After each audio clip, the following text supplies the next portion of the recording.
ఇందిరా మహిళా శక్తి కార్యక్రమం గ్రామీణ మహిళల జీవితాల్లో నిజమైన మార్పుకు నాంది పలుకుతోంది. ఈ కార్యక్రమంలో భాగంగా సంగారెడ్డి జిల్లాలో చేపట్టిన ఉపాధి పథకాలు విజయవంతంగా అమలయ్యేలా చూడటం ప్రతి ఒక్కరి బాధ్యత అని జిల్లా కలెక్టర్ పి ప్రావీణ్య పేర్కొన్నారు. సోమవారం జిల్లా మహిళా సమైక్య ఆధ్వర్యంలో జరిగిన ప్రత్యేక సమైక్య సమావేశంలో ఆమె ముఖ్య అతిథిగా పాల్గొన్నారు. ఈ సందర్భంగా కలెక్టర్ మాట్లాడుతూ ఇందిరా మహిళ క్యాంటీన్లు, పెట్రోల్ పంపులు, ఇతర స్వయం ఉపాధి వ్యాపారాలు విజయవంతం కావాలంటే మహిళా సమైక్య సభ్యులు, గ్రామీణ అభివృద్ధి సంస్థ అధికారులు కృషి చేయాలని చెప్పారు. జిల్లాలో చేపట్టిన పథకాలపై సమీక్షిస్తూ మహిళలకు కొత్త వ్యాపారాలు ప్రారంభించేందుకు పూర్తి సహకారం అందిస్తామని కలెక్టర్ హామీ ఇచ్చారు. వ్యాపార విజయం కోసం అవసరమైన మెళుకువలు, శిక్షణలు అందించనున్నట్టు తెలిపారు. మహిళా సంఘాలు లాభదాయకమైన వ్యాపారాలు నిర్వహించి అభివృద్ధి చెందాలని సూచించారు. వచ్చే రోజుల్లో వడ్డీ రాయితీ చెక్కుల పంపిణీ, బ్యాంకు రుణాల అందజేత వంటి ముఖ్యమైన కార్యక్రమాలు చేపట్టనున్నట్టు వివరించారు. ప్రతి స్వయం సహాయక సంఘ సభ్యురాలు కనీసం 10వ తరగతి విద్య పూర్తి చేసేందుకు చర్యలు తీసుకోవాలని సూచించారు. ప్రస్తుతం ఓపెన్ 10వ తరగతి, ఇంటర్ అడ్మిషన్ల నేపథ్యంలో పెద్ద ఎత్తున మహిళలు విద్యను కొనసాగించేందుకు జిల్లా గ్రామీణ అభివృద్ధి సంస్థ సిబ్బంది కృషి చేయాలని పేర్కొన్నారు.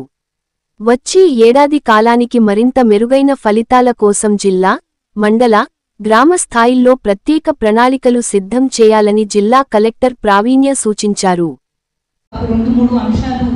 ఇందిరా మహిళా శక్తి కింద ఏవైతే ఎంటర్ప్రైజెస్ మీరు ఇంతకు ముందు టేకప్ చేశారో ఆ ఎంటర్ప్రైజెస్ అన్నీ కూడా సక్సెస్ఫుల్ గా నడిపే బాధ్యత మన ఏపీఎంస్ మీద ప్లస్ జిల్లా సమాఖ్య, మండల సమాఖ్య, ఓబీ మెంబర్స్ మీద అందరి మీద ఉంది.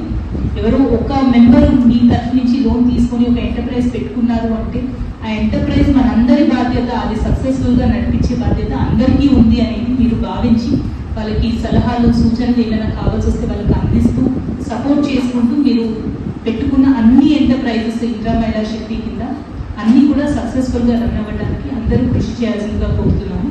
అలానే ఈసారి కొత్త ఎంటర్ప్రైజెస్ మీకు ఐడియా ఏమైనా ఉంటే, ఇందాక మిల్లెట్ మిల్లు అలానే ఆయిల్ మిల్ ఇట్లాంటివి పెడతామన్నారు, డెఫినెట్ గా సపోర్ట్ చేస్తాం. ఇంకా అట్లాంటివి ఏమైనా ఐడియాస్ ఉన్నా కానీ మా ఏపీఎంస్ తో డిస్కస్ చేసి మీరు ముందుకు వస్తే ఎక్కడైనా బ్యాంకర్స్ తో మాట్లాడేది కానీ, మీ డిపిఆర్ ప్రపోజల్స్ చేయడానికి కానీ, ఫర్దర్ మార్కెటింగ్, బ్రాండింగ్ లో మీకు ఏమైనా సాయం కావాలంటే వేరే ఏజెన్సీస్ తో టైఅప్ చేయించి ఇంకా మంచిగా అది సక్సెస్ఫుల్ గా నడిచేందుకు మీకు ప్లాన్స్ అనేవి కూడా మేము అసిస్ట్ చేస్తాము. సో మీరు డిస్కస్ చేసుకొని మళ్ళీ ఏమైనా ఐడియాస్ ఉంటే మన ఏపీఎంస్ కి మళ్ళీ డిపిఎం గారి దృష్టికి తీసుకురావాల్సిందిగా కోరుతున్నాను.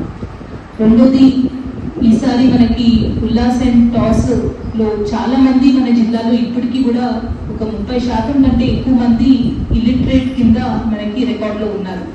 ఇప్పుడు అందరికీ కూడా స్మార్ట్ ఫోన్లు బాగా వాడుతున్నారు. అందరూ ఫార్మల్ గా చదువు నేర్చుకోకపోయినా కానీ అందరూ కూడా బాగానే వాడుతున్నారు. కానీ ఈ సర్టిఫికేట్ అనేది ఒకటి ఉంటే, 10th పాస్ అయ్యి 12th పాస్ అయ్యి సర్టిఫికేట్ అనేది ఒకటి ఉంటే ఫ్యూచర్ లో మీరు బిజినెస్ పెట్టాలన్నా, లోన్స్ తీసుకోవాలన్నా ఇట్లాంటి వాటికి ఉపయోగపడతాం. కాబట్టి ఇప్పుడు ఇందాకే మేము ప్రాస్పెక్టస్ కూడా రిలీజ్ చేసామంటే అడ్మిషన్స్ తీసుకోవడం స్టార్ట్ అయింది. సో అందరూ కూడా ఐడెంటిఫై చేసుకొని ఏపీఎంస్ కూడా మీరు ఒకసారి ఈ మీటింగ్స్ లో చెప్పుకోండి. ఎవరైతే ఇంకా ఓపెన్ స్కూల్ నుంచి ఎగ్జామ్స్ పాస్ అయ్యి ముందుకెళ్ళాలనుకుంటున్నారో వాళ్ళందరి నుంచి అప్లికేషన్స్ మీరు పెట్టియండి. అండ్ డెఫినెట్ గా వాళ్ళందరూ కూడా ఈ సంవత్సరం మనకి మాక్సిమం మెంబర్స్ ఎవ్వరు కూడా మన గ్రూప్ లో ఉన్న వాళ్ళు 10th పాస్ కాకుండా ఉండకుండా మీరే రెస్పాన్సిబిలిటీ తీసుకొని అందరినీ కూడా 10th పాస్ అయ్యేలాగా అలానే 12th పాస్ అయ్యేలాగా చూసుకోవాల్సిందిగా మిమ్మల్ని రిక్వెస్ట్ చేస్తున్నాను.